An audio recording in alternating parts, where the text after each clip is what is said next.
एक कसाई था सदना। वह बहुत ईमानदार था। वह सदा भगवान के नाम का कीर्तन में हमेशा मस्त रहता था। यहाँ तक कि मांस को काटते बेचते हुए भी भगवत राम गुनगुनाता रहता था। एक दिन वह अपनी ही धुन में कहीं जा रहा था कि उसके पैर से कोई पत्थर टकराया। सदना वहीं रुक गया। उसने देखा कि एक काले रंग के गोल पत्थर से उसका पैर टकरा गया है। उसने वह पत्थर उठा लिया और जेब में रख लिया, यह सोचकर कि यह पत्थर मांस तोलने के काम आएगा। वापस आकर सदना ने वह पत्थर मांस के वजन को तोलने के काम में लगाया।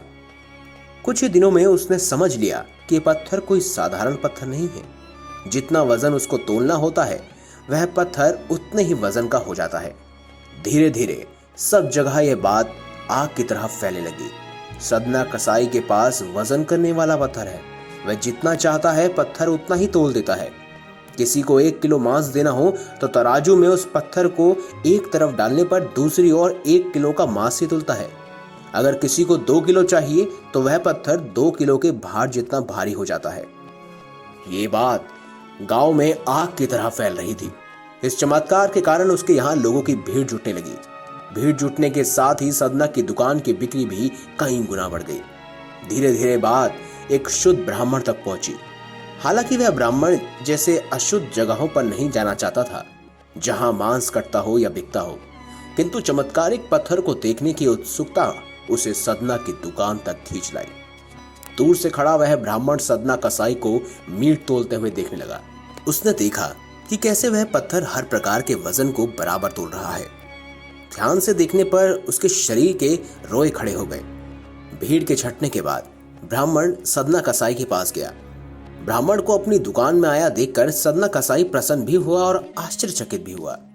बड़ी नम्रता से सदना ने ब्राह्मण को बैठने के लिए स्थान दिया और पूछा कि वह उनकी क्या सेवा कर सकता है। ब्राह्मण बोला, तुम्हारे इस चमत्कारी पत्थर को देखने के लिए ही मैं तुम्हारी दुकान पर आया हूं, या यूं कहे कि ये चमत्कारी पत्थर ही मुझे तुम्हारी दुकान पर खींच ले आया है। जब ब्राह्मण ने उस पत्थर को ध्यान से देखा तो चौंक पड़ा, क्योंकि वह पत्थर कोई और नहीं बल्कि वो थे शालिग्राम भगवान। सदना बड़ी ही सरल प्रकृति का भक्त था।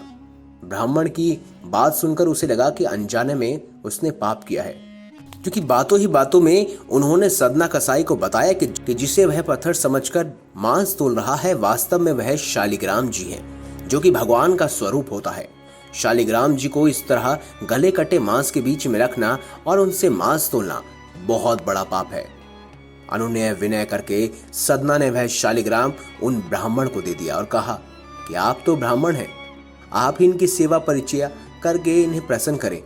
मेरे योग्य कुछ सेवा हो तो मुझे अवश्य बताइएगा। ब्राह्मण उस शालिग्राम शिला को बहुत सम्मान के साथ घर ले आए। घर आकर उन्होंने श्री शालिग्राम को स्नान करवाया, पंचामृत से अभिषेक किया और पूजा अर्चना आरंभ की। कुछ दिन ही बीते थे कि उस ब्राह्मण के स्वप्न में श्री शालिग्राम जी आए और कहा, हे ब्राह्मण, मैं तुम्हारी सेवाओं से प्रसन्न हूं, किंतु तुम मुझे उसी कसाई के पास छोड़ाओ। स्वप्न में ही ब्राह्मण ने जब इसका कारण पूछा तो उत्तर मिला, हे ब्राह्मण, तुम मेरी अर्चना पूजा करते हो, मुझे अच्छा लगता है, परंतु जो भक्त मेरे नाम का गुणगान कीर्तन करते रहते हैं उनको मैं अपने आप को ही बेच देता हूं। सदना तुम्हारी तरह मेरा पूजन नहीं करता, परंतु वह हर समय मेरा नाम गुनगुनाता रहता है, जो कि मुझे बहुत अच्छा लगता है। इसीलिए मैं उसके पास गया था। इसीलिए तुम मुझे मेरे उसी प्यारे सदना के पास छोड़ाओ। ईश्वर तो केवल प्रेम के भूखे हैं। ईश्वर और भक्तों के प्रेम की सत्य कथा, प्राणदायक कहानी बहुत ही अचरज होती है। ब्राह्मण अगले दिन ही सदना कसाई के पास गया और उनको प्रणाम करके सारी बात बताई और श्री शालिग्राम जी को उसे सौंप दिया। ब्राह्मण की यह बात सुनकर सदना कसाई की आंखों में आंसू आ गए। मन ही मन उसने मांस बेचने खरीदने के कार्य को तेजांजलि देने की सोची और निश्चय किया कि यदि मेरे ठाकुर को कीर्तन पसंद है तो मैं अधिक से अधिक समय कीर्तन को ही दूंगा। और इस प्रकार सदना के शुद्ध प्रेम और भक्ति के कारण भगवान शालिग्राम उसी के पास रहने लगे। तो दोस्तों, इसी के साथ बोलो शालिग्राम भगवान की जय। अगर आपको ये वीडियो अच्छी लगी हो तो वीडियो लाइक करें, हमारे चैनल को सब्सक्राइब करें और ज्यादा से ज्यादा इस वीडियो को शेयर अवश्य कीजिएगा।